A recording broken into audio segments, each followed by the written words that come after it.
নমস্কার, আমার channel reality লাভার্সে আপনাদেরকে স্বাগত। আজ আমি বাটার চিলি পনির বানানোর জন্য আমার পাশের দোকান আহ্বান সুইটস থেকে 650 গ্রাম মতো পনির কিনে নিয়ে চলে এসেছিলাম।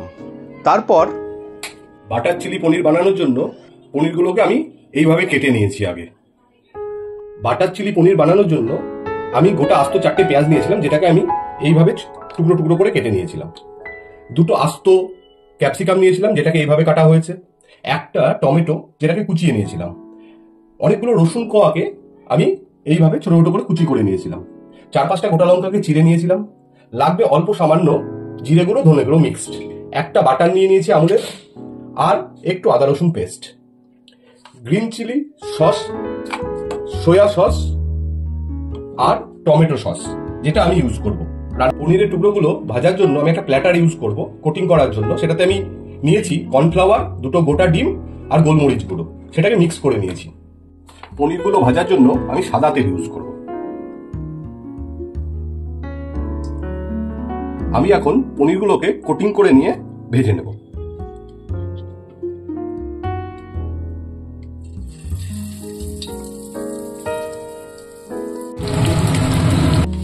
পনিরগুলো আমার ভাজা কমপ্লিট হয়ে গেছে, তো আমি এখন তুলে নেব।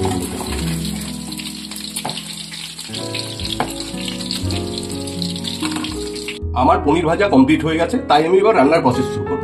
তেল গরম হয়ে এসেছে কড়াইয়ে। প্রথমেই আমি কুচি করে রাখা রসুনগুলো এবার দিয়ে দেবো। এরপর আমি পেঁয়াজগুলো দিয়ে দেবো। পেঁয়াজগুলোকে আমি আলতো করে ভেজে নেব। পেঁয়াজগুলো আমার ভাজা হয়ে এসছে, আমি এখন ক্যাপসিকাম, টমেটো কুচি আর লঙ্কা কুচিগুলো দিয়ে দেবো।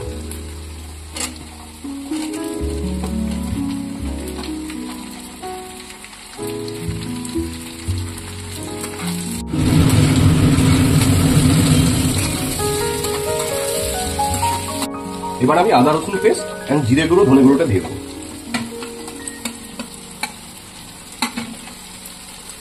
তারপর আমি মশলাটাকে ভালো করে কষিয়ে নেব। আমার মশলা কষানো কমপ্লিট হয়ে গেছে। এবার আমি দিয়ে দেবো সয়া সস পরিমাণ মতো, চিলি সস পরিমাণ মতো এবং টমেটো সস পরিমাণ মতো।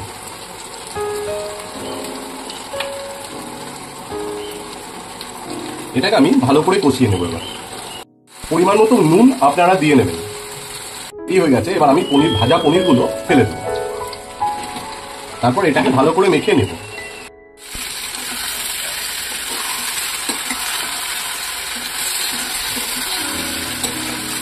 আমি গ্রেভির জন্য করে রেখেছিলাম একটা জল, যেটাতে আমি ইউজ করেছিলাম কর্নফ্লাওয়ার, টমেটো সস আর সয়া সস, যাতে গ্রেভিটা একটু গাঢ় হয়।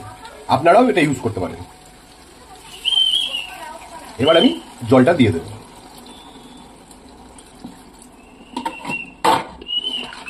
আমি এবার এটাকে ঢাকা দিয়ে ফুটতে দেব, যতক্ষণ না এটা রেডি হয়। আমার বাটার চিলি পনির প্রায় রেডি হয়েছে। আমি লাস্টে শুধু বাটারটা ফেলে দেবো। একটা দারুণ সুগন্ধ বেরিয়েছে রান্নায়। এবার আমার রান্না পুরো কমপ্লিট।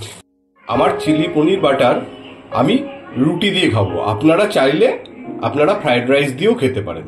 আমার চ্যানেলটিকে সাবস্ক্রাইব করতে ভুলবেন না।